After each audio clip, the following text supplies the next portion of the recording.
Wakil Presiden Ma'ruf Amin membuka secara resmi pencanangan Gerakan Nasional Donor Plasma Convalescent sebagai upaya percepatan penanganan COVID-19 Senin kemarin. Terkait dengan donor plasma convalescent, Ma'ruf menilai perlu adanya solidaritas yang tinggi dari masyarakat. Menurut Ma'ruf, donor plasma convalescent bisa dilakukan oleh para penyintas COVID-19 untuk pasien yang bergejala berat hingga kritis. Karena itu, donor ini sangat diperlukan untuk meningkatkan angka kesembuhan pasien COVID-19. Transfusi plasma convalescent merupakan salah satu terapi tambahan untuk mengobati pasien COVID-19 dengan gejala berat dan kritis. Dengan metode terapi plasma darah yang mengandung antibodi dari pasien COVID-19 yang sudah sembuh untuk didonorkan ke pasien yang masih menjalani perawatan. Dalam kondisi seperti sekarang ini, solidaritas yang tinggi sangat diperlukan di masyarakat. Sebagai dikatakan oleh Rasulullah, khairun nas anfa'uhum linnas, baik-baik manusia adalah yang paling bermanfaat bagi orang lain, yang juga sangat membutuhkan. Untuk itu saya mengajak masyarakat untuk saling bahu-membahu dan tolong-menolong sesama sesuai dengan kemampuan kita masing-masing. Terapi plasma konvalesen untuk pasien COVID-19 sudah dilakukan di Tiongkok, Argentina, dan Amerika Serikat. Bahkan Food and Drug Administration Amerika Serikat pada Agustus 2020 juga sudah mengizinkan penggunaan plasma konvalesen sebagai salah satu terapi bagi penderita COVID-19. Di sisi lain, Ma'ruf Amin juga mengungkapkan perlunya strategi yang tepat dalam pelaksanaan donor plasma konvalesen melalui dukungan sistem data yang terintegrasi antara rumah sakit dan PMI untuk mengetahui data penyintas COVID-19 atau potensi calon donor. Tim Liputan, Berita 1, Jakarta.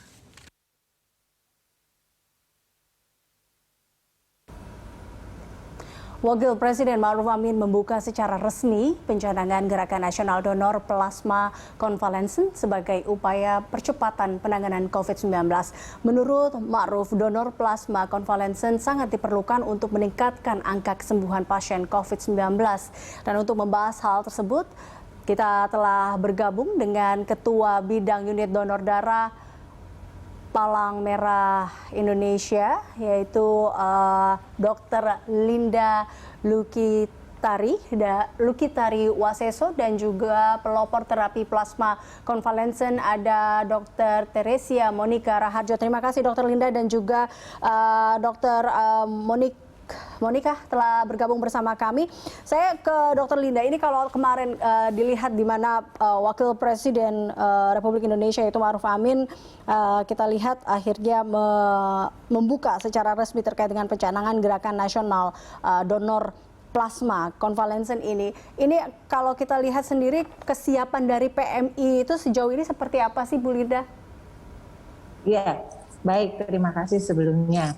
Jadi untuk kesiapan Palang Merah Indonesia sebenarnya sudah sejak pemerintah saat itu mengatakan adanya pandemi di bulan Maret. Ya. Kemudian di bulan Mei kami sudah mempersiapkan plasma konvalesen itu sebenarnya. Tapi memang tidak menjadi sesuatu seperti 2 bulan terakhir trending topik di hampir semua media sosial. Ya, untuk kebutuhan itu, sehingga memang supply dan demand-nya itu tidak cukup jauh.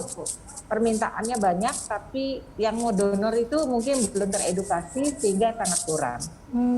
Oke. Kalau kesiapan kami ada di 31 tempat yang bisa membagikan atau mendistribusikan plasma konvalesen ini. Oke, ada 31 unit donor darah ya, atau UDD ya dok ya, dikatakan seperti itu ya. Oke. Apakah 31 UDD ini sudah memiliki sertifikasi cara pembuatan obat yang baik juga nggak sih dok? Ya, kami sudah mendapatkan sertifikasi CPOB ada 16. Tapi kami mengikuti arahan karena kami kan diawasi oleh Badan POM. Nah, kalau misalnya satu seperti kereta api, kalau satu sudah dapat lokomotifnya, yang lain bisa mengikuti. Jadi kita bisa mengawasi bagi mereka, contohnya misalnya di DKI Jakarta, bisa ada anaknya atau regionalnya, misalnya Bogor, Depok, itu bisa mengikuti DKI Jakarta. Seperti itu. Karena kita ini sistemnya adalah regionalisasi dengan subregional, secara terstruktur sampai ke daerah-daerah. Secara terstruktur sampai ke daerah-daerah. Tapi Dok, tadi Anda katakan bahwa kita lihat di 2 bulan terakhir ini peminat atau kita lihat banyak sekali yang membutuhkan donor plasma ini. Ini kalau dilihat sebenarnya dari data PMI sendiri bisa menerima hingga berapa sih Dok sebenarnya untuk para pendonor plasma ini, dan permintaannya tuh berapa banyak ke PMI sejauh ini untuk 1 hari atau 1 bulan? Sampai dengan hari ini tanggal 20 kita sudah bisa memberikan hampir 8.000 kantong plasma konvalesen dari 31 unit donor darah. Kita contohkan misalnya DKI Jakarta ya, saat ini misalnya saya di Jakarta. Itu paling banyak hanya kita 50 sampai 60 pendonor yang hadir secara mandiri, ataupun ada keluarga yang membawa sendiri pendonornya untuk didonorkan kepada pasien. Sementara yang menunggu itu hampir 100 lebih. Jadi memang kebutuhannya itu sangat tinggi terhadap permintaan plasma konvalesen. Oleh karena itu Palang Merah Indonesia mengucapkan terima kasih kepada pemerintah, terutama kepada Wakil Presiden Republik Indonesia yang mencanangkan Gerakan Nasional Pendonor Plasma Konvalesen. Oke, baik. Saya beralih ke Dr. Monica. Dok, ini kalau kita lihat tadi ya, permintaan terkait dengan plasma ini cukup tinggi belakangan ini. Bahkan tadi kalau kita dengar apa kata Dr. Linda bahwa ini tidak mencukupi, bahwa hanya yang donor hanya sekitar 50-60 orang, tapi yang butuh itu lebih dari ratusan orang. Sebenarnya kalau dilihat dari efektivitas plasma konvalesen ini sebagai upaya penyembuhan pasien COVID-19 itu berapa besar sih sebenarnya, Dok? Ya, saya uraikan sedikit ya. Jadi karena saya sebagai tenaga medis, sebagai dokter, maka segala sesuatunya berdasarkan evidence-based medicine atau ABM. Nah, jadi memang FDA telah memberikan rekomendasi untuk penggunaan emergency. Sedangkan melalui penelitian-penelitian, memang ada penelitian di luar negeri yang menyebutkan salah satunya bahwa pemberian terapi plasma konvalesen itu dapat menurunkan angka mortalitas sekitar 50%. Nah, tentunya kita juga melihat apa yang terjadi pada penelitian yang dilakukan di Indonesia. Di Indonesia, selain melalui jalur otonomi pasien, juga kita tengah melaksanakan penelitian. Penelitian ada yang hospital based research dan juga ada yang tim terapi plasma konvalesen nasional. Ada di Litbangkes dan Kemenkes. Nah, adapun hasil penelitian RCT yang pertama yang sudah memberikan hasil adalah hasil RCT di Rumah Sakit Saiful Anwar Malang. Di sana ketuanya adalah Dr. Putu Moda Arsana SPPD Vinastim. Nah, beliau telah menginformasikan kepada kami di tim plasma konvalesen bahwa keberhasilannya itu mencapai lebih dari 90% pada kondisi berat. Itu adalah salah satu informasi dari hasil penelitian yang dilakukan di Indonesia.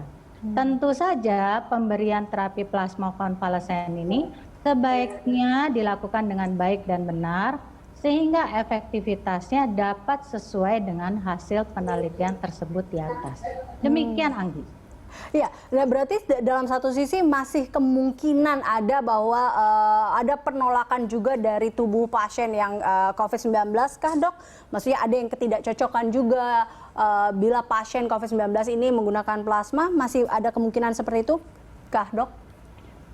Sebetulnya karena saat ini saya juga tergabung dengan timnya Dr. Linda dan saya tahu bahwa PMI itu melakukan screening yang terbaik sehingga menghasilkan dan mendapatkan donor yang terbaik dengan plasma dengan standar kualitas yang sesuai dengan standar kualitas terbaik, maka reaksi alergi karena pemberian plasma ini bukan berarti tidak ada, tetapi sangat diminimalisasikan.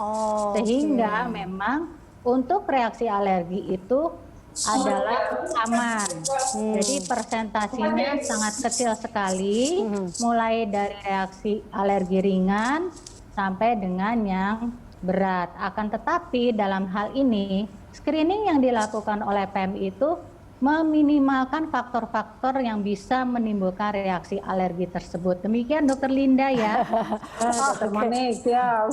Oke, nanti kita coba tanya soal screening ini ke Dr. Linda. Tapi cukup menarik ketika Anda katakan tadi ya, banyak juga sekarang lagi muncul adalah vaksin. Nah, ini mungkin yang kita ingin meluruskan, apakah sifat terapi plasma ini seperti apakah memang mengobati ataukah bisakah menggantikan peran vaksinasi? Kita akan lanjutkan perbincangan ini, Dr. Monika dan juga Dr. Linda. Kita akan kembali saja tetaplah bersama kami.